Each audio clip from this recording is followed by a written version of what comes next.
So Satan has daily discussions and conversations with God about world leaders, economics, monetary systems, food, all sorts of subjects, philosophies, theories, even false doctrines. Whatever he can use at his disposal to believe that he can be a better God than God himself. They discuss it together, and Satan cannot do anything that God does not allow him to do.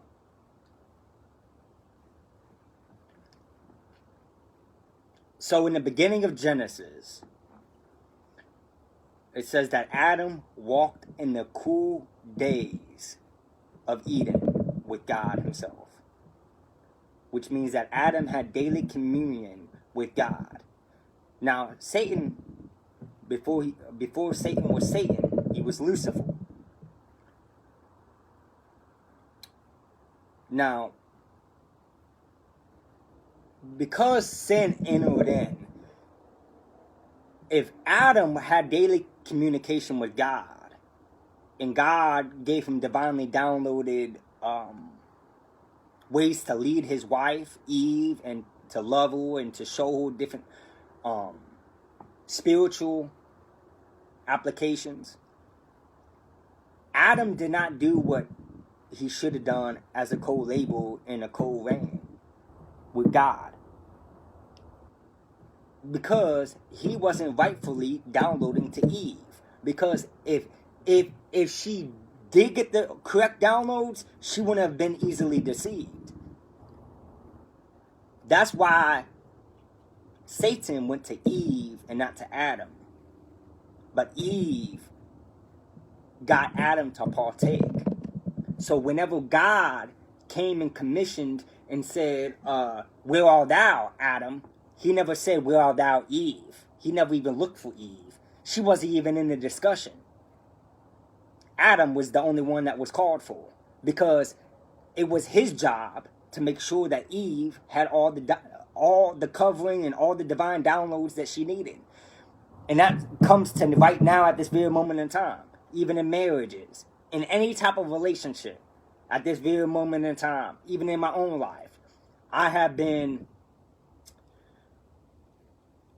feel the heart of God recognizing that I haven't been up to par as what a true man of God is supposed to be. Because I'm supposed to be leading in every avenue. Not just to like my friends or male counterparts, but to any woman that's evolved with me. Any woman that I have a relationship with. Just friendship, whatever the case may be. I'm supposed to be making sure that I lead them into righteousness, into good virtues and good morality. Now, if I'm feeding into it, I'm not just decaying myself. I'm decaying them. Whatever I may be doing. Like, hypothetically, if I'm out there and I'm clubbing, or if I'm having relationships with many women and I'm bringing them to the bedroom, then not only am I decaying and sinning against God, but I just decayed against them, because I know better. I should be leading them in the right way and not trying to initiate anything unless I'm courting them. That's a hypothetical statement now. I'm not saying that I go out there and I'm doing all that now. But I'm just giving you, I'm trying to make you understand that everything that we do goes back to Genesis and goes back to the co-reignship. We are made in the image of God. Lucifer was in the image of his creativity, of God's creativity. Even though we are too, but we were in the image and likeness of God himself. He made us, and that's why Satan doesn't like us. Because in scripture it says that they're a little higher than us, but we are to judge them in the end. Like every angel in heaven and every angel that fell from heaven, in the end, we are to judge them.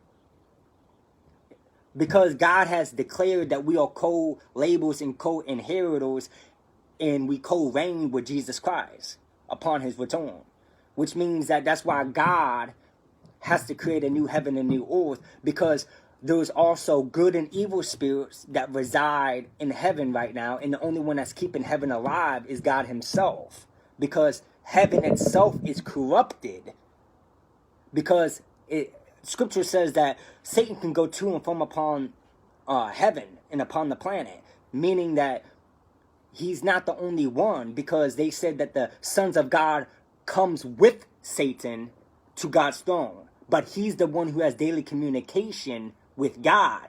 But that means that other spirits that are on Satan's side come before the throne of God also. They have to. Like I told you before, no evil spirit goes by themselves. They go in packs. Satan needs a whole lot to go ahead and do about his makings upon the planet. God doesn't need much to go ahead and do much. It's like when he chastises his sons, he chastises